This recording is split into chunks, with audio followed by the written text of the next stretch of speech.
है ना सुंदर? अच्छा, एक बात बताइए, क्या मैं आप लोगों को डराता हूँ? ये बात मैं इसलिए पूछ रहा हूँ कि हमारे वीडियोस पर कुछ लोगों ने कमेंट किया कि आ गए अशोक कुमार फिर से डराने के लिए। देखिए, हमारे पर्यावरण और हमारी पृथ्वी की आज जो हालत है, उसे लेकर हम सबको फिक्र होनी चाहिए। पानी के लिए तरसने वाले रेगिस्तान में अगर भारी बारिश और बाढ़ आए तो क्या फिक्र नहीं होनी चाहिए? इस धरती पर खारे पानी की चौथी सबसे बड़ी झील अगर सूख कर सिर्फ 10% रह जाए तो क्या हमें खौफ नहीं होना चाहिए? और इससे भी बड़ी बात, अगर इस धरती पर वन्य जीवों की आबादी बीते 54 सालों में 3/4 घट जाए तो क्या हमें डरना नहीं चाहिए? रेत के टीलों के बीच सरगोशियां करता हुआ पानी।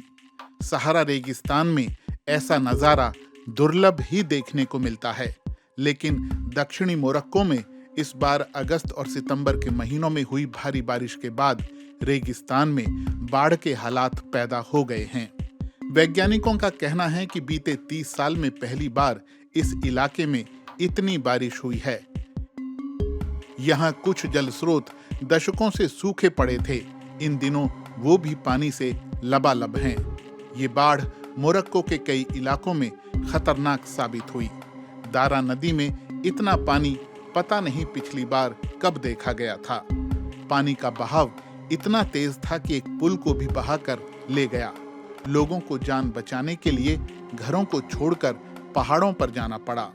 इस रेगिस्तान में आई बाढ़ बताती है कि जलवायु परिवर्तन नई सच्चाइयों को आकार दे रहा है। ऐसे ही एक सच से आपका सामना कराता है अराल सागर।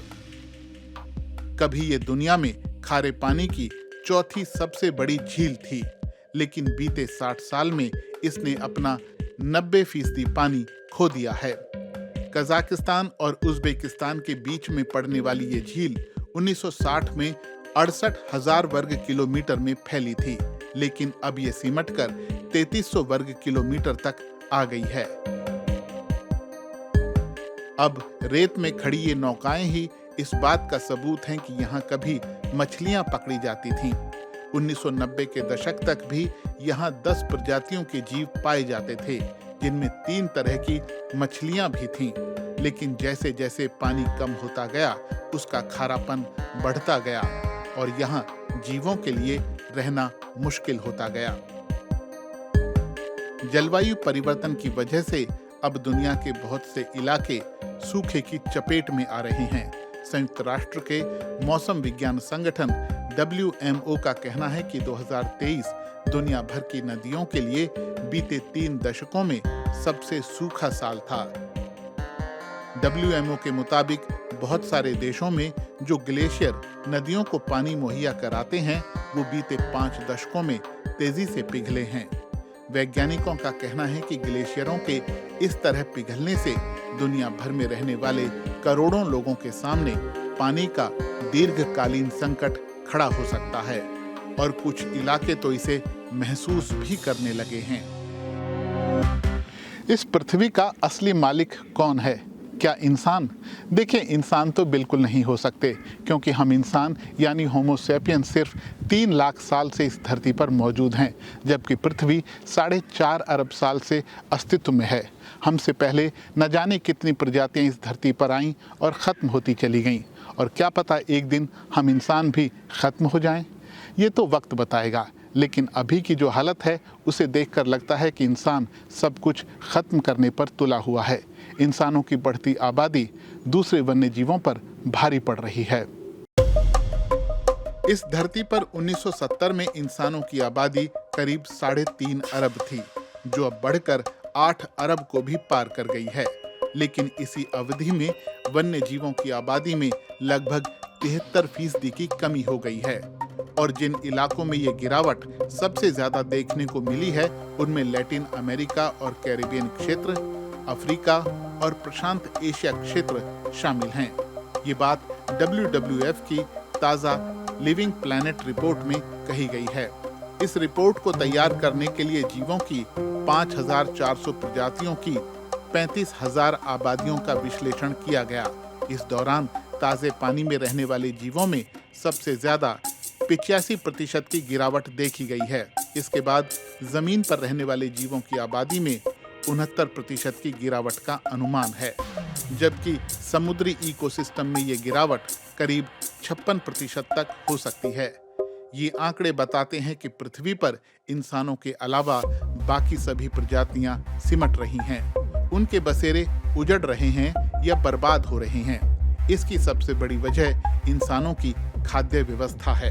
उनकी फसलों और मवेशियों को चराने के लिए जंगल साफ किए जा रहे हैं। इस तरह वन्य जीवों से उनके ठिकाने छिन रहे हैं। साथ ही प्राकृतिक संसाधनों का जरूरत से ज्यादा दोहन, घुसपैठिया प्रजातियों और बीमारियों की वजह से भी वन्य जीवों का अस्तित्व आज खतरे में है। जलवायु परिवर्तन खास तौर से लैटिन अमेरिका और कैरिबियन इलाके में वन्य जीवों के लिए खतरा बन रहा है। इसीलिए वहां उनकी संख्या में 95% की गिरावट देखी गई है। रिपोर्ट कहती है कि स्थिति गंभीर है, लेकिन अभी वो मुकाम नहीं आया है जहां से वापस लौटना संभव ना हो। स्थिति को अब भी संभाला जा सकता है, लेकिन इसके लिए अगले 5 साल में लिए जाने वाले फैसले बहुत अहम होंगे। वही तय करेंगे कि पृथ्वी पर जीवन का भविष्य क्या होगा। लेकिन एक बात साफ है कि अगर वन्य जीव खत्म हो जाएंगे तो एक दिन ये पृथ्वी इंसानों के रहने के लायक भी नहीं बचेगी।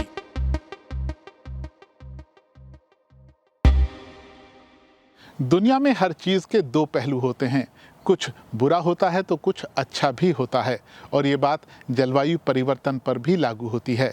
जैसे कि मध्य स्पेन में कुछ किसान पहले गेहूं और अंगूर की खेती करते थे, वो अब पिस्ता उगा रहे हैं, क्योंकि वहाँ कुछ समय से सूखे जैसे हालात बने हुए हैं। पिस्ता मध्य पूर्व की फसल है जो गर्मी में अच्छी उगती है, और स्पेन में अब गर्मी पड़ रही है तो पिस्ते की फसल होने लगी है। लेकिन जब पूरी पृथ्वी का अस्तित्व दांव पर लगा हो तो कुछ इलाकों में पिस्ते जैसी फसल उगाने से जलवायु परिवर्तन को अच्छा नहीं कहा जा सकता। इसीलिए हम सब की कोशिश होनी चाहिए कि जलवायु परिवर्तन को रोका जाए। तो आज के वीडियो में बस इतना ही। वीडियो आपको कैसा लगा हमें ज़रूर लिखिएगा। आपकी राय का हमें इंतज़ार रहेगा। होगी आपसे जल्द मुलाकात। अपना ध्यान रखिए। आपका बहुत बहुत धन्यवाद।